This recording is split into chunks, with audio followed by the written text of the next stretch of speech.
মাত্র 2 মিনিট। জীবন আর মৃত্যুর মধ্যে ব্যবধান ছিল হয়তোবা এতটুকুই। আকাশ ছিল একদম পরিষ্কার, ছিল না বৃষ্টিপাতের কোনো পূর্বাভাস। অন্যান্য দিনের মতো নদীর পাড়েও ছিল স্বাভাবিক ব্যস্ততা। কেউ ছিলেন তীর্থযাত্রী, কেউ পর্যটক, আবার কেউ বা কর্মসূত্রে অবস্থান করছিলেন সীমান্ত এলাকায়। মানুষগুলো হয়তোবা কল্পনাও করতে পারেননি ঠিক তাদের পেছনেই নিঃশব্দে এগিয়ে আসছে মৃত্যুদূত। হঠাৎই হিমালয়ের বুক চিরে ছুটে এলো ধ্বংসের স্রোত। কিছু বুঝে ওঠার আগেই বদলে গেল দৃশ্যপট। মুহূর্তের মধ্যেই সেই প্রলয়ঙ্কারী স্রোত ভাসিয়ে নিয়ে গেল সামনে থাকা মানুষ, সেতু, গাড়িসহ সবকিছু।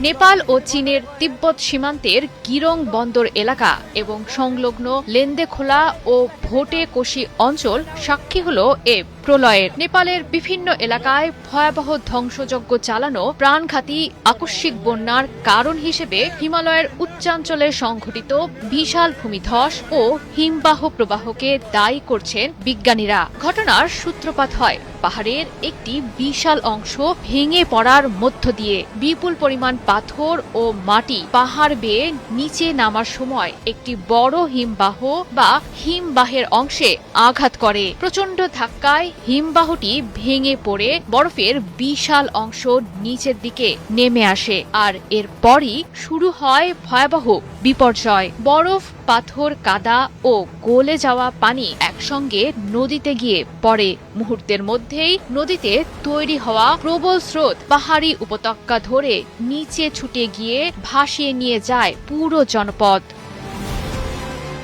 কলম্বিয়া বিশ্ববিদ্যালয়ের ভূপদার্থবিদ গোরান একস্ট্রোমের মতে ভূমিধস ও হিমবাহ ধ্বংসের ঘটনাটি এতটাই শক্তিশালী ছিল যে এর উৎপন্ন শক্তি ছিল প্রায় 5.2 মাত্রার ভূমিকম্পের সমান। এমনকি বিশ্বের বিভিন্ন সিসমোগ্রাফেও এর কম্পন ধরা পড়ে। জানান, বিপর্যয়টির ফলে সৃষ্ট বন্যার পানির উচ্চতা ছিল 130 থেকে 160 ফুট পর্যন্ত, আর পানির স্রোতের গতিবেগ ছিল ঘন্টায় প্রায় 71 কিলোমিটার পর্যন্ত।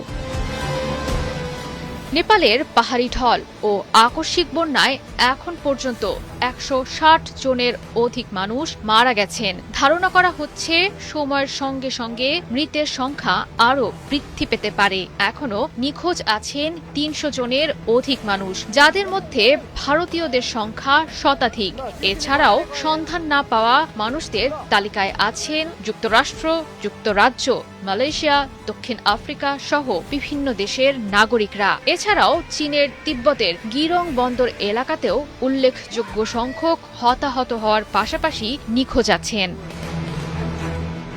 জয়া সরকার, ৭১।